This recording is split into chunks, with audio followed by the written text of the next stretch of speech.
கிறிஸ்துவுக்குள் பிரியமானவர்களுக்கு ஆண்டவராக இயேசு கிறிஸ்துவுடைய இனிய நாமத்தினாலே வாழ்த்துக்கள். இயேசுவின் வாழ்க்கை வரலாறு என்ற பகுதியிலே இன்றைக்கு மேசியாவை குறித்து யோவான் ஸ்நானகன் கூறுவதை நாம் பார்க்கிறோம். எருசலேமில் யூதர்கள், ஆஸ்தாரியர்கள், லேவியர்கள் இவங்கள்லாம் இருந்தாங்க. இவங்க யோவான் ஸ்நானகன்ட்ட ஆட்களை அனுப்பி, நீ யார்ப்பா அப்படின்னு கேட்டாங்க. அப்போது யூதர்கள் யோவான் ஸ்நானகன் கேட்ட பொழுது அவர் தாராளமாக பதில் சொன்னார். அவர் பேச மறுக்கலை. நான் கிறிஸ்து இல்லை அப்படின்னு யோவான் தெளிவாக சொன்னார். இதுதான் யோவான் ஸ்நானகன் மக்கள்கிட்ட சொன்னது. அப்படின்னா நீ யாருப்பா, எலியாவா அப்படின்னு யூதர்கள் யோவான்கிட்ட கேட்டாங்க.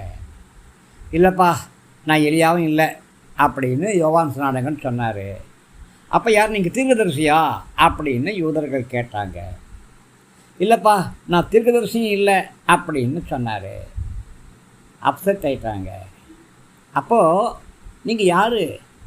நீங்கள் கிறிஸ்துவும் இல்லை, நீங்கள் எலியாவும் இல்லை, நீங்கள் தீர்க்கதரிசியும் இல்லை, அப்படின்னா நீங்கள் யார் அப்படின்னு கேட்டாங்க. உங்களை பற்றி எங்களுக்கு சொல்லுங்கள், எங்களை யார் அனுப்பிச்சாங்களோ அவங்களுக்கு போய் நாங்கள் பதில் சொல்லணும். உங்களை பற்றி நீங்கள் என்ன சொல்கிறீங்க அப்படின்னு யூதர்கள் கேட்டாங்க.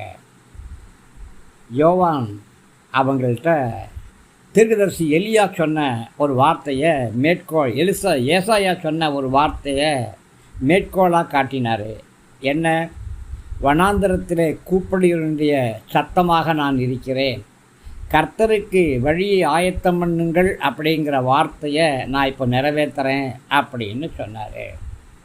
அப்போ யூதர்கள், பரிசேயர்கள்